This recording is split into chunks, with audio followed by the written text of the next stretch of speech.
Thank you, Mr. Speaker, sir. Mr. Speaker, sir, I'd like to also thank the honourable member for the question.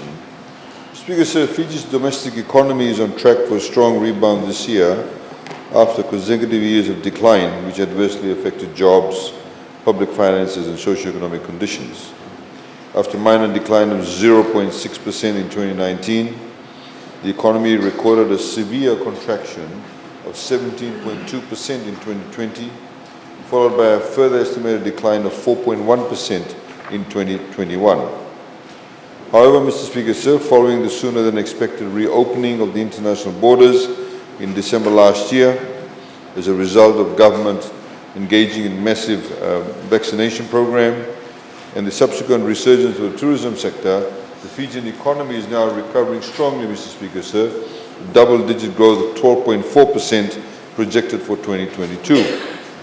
We've realized, Mr. Speaker, sir, that this would mark Fiji's highest ever GDP growth on record, sir.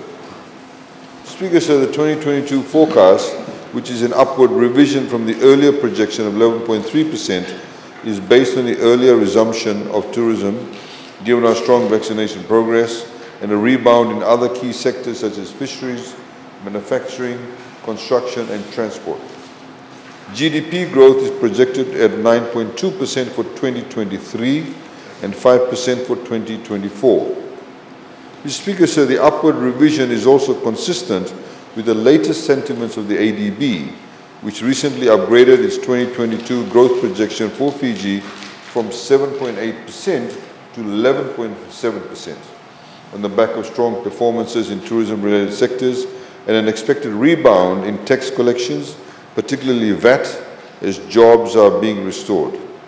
It should also be noted, sir, that Fiji's revised forecast is quite conservative compared to other GDP growth forecasts for 2022, such as the whopping 23.2% growth projected by ANZ and 12.9% projected by Westpac. Fiji's revised growth of 12.4%, sir, is predicated on the assumption that visitor arrivals will reach around 55% of pre-pandemic arrivals this year.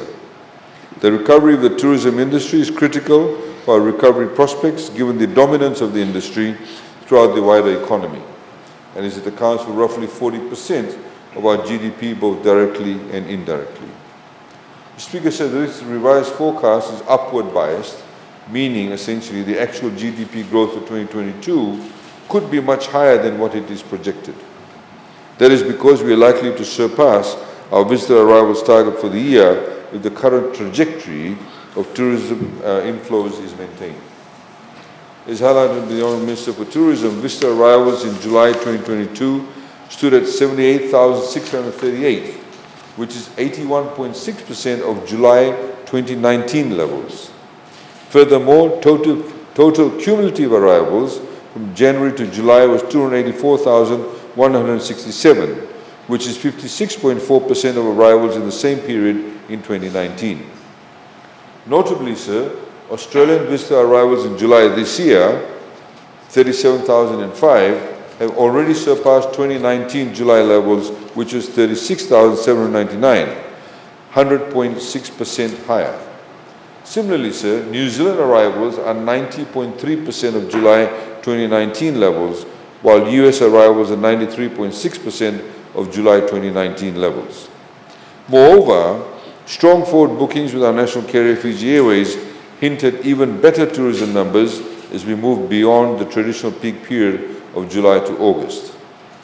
The economic recovery is also evident, sir, on the sectorial front. The positive spillover effects of the tourism rebound have fueled stronger consumption and investment spending over the first half of the year. The uptake in consumption spending is reflected by higher pay-as-you-earn, or PLUS, which is an increase of about 12.3%, a net value-added tax increase of about 61%. These collections in the year to June, together with strong commercial bank new consumption lending, which has increased by 58.4%, and total vehicle registrations, which has actually increased by 44%.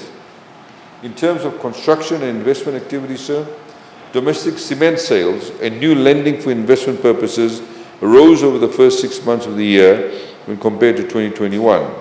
Likewise, in the March quarter of 2022, the number of building permits, completion certificates issued, and value of work put in place all increased relative to the December quarter of 2021 as well.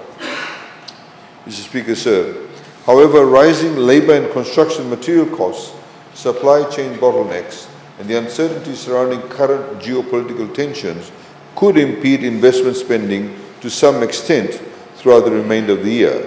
However, sir, as highlighted previously, we've got 3 projects at the moment between the Nandi-Lautoka corridor totaling about $200 million. One has already started. I think the other 2 are breaking ground in the next couple of months' time too. Overall, Mr. Speaker, sir, and these are actually, I should say, Fijian investors who are taking advantage of the high levels of liquidity and investing in the future. Mr. Speaker, sir, Fiji's macroeconomic fundamentals are strong, the financial sector remains sound, and foreign reserves are currently sitting at $3.6 billion, or equivalent to 8.4 months of retained import cover, as at 29 July 2022.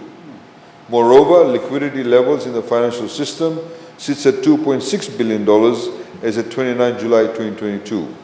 And these have helped to maintain the low interest rate environment, which has actually been critical to the recovery momentum, sir. Thank you very much.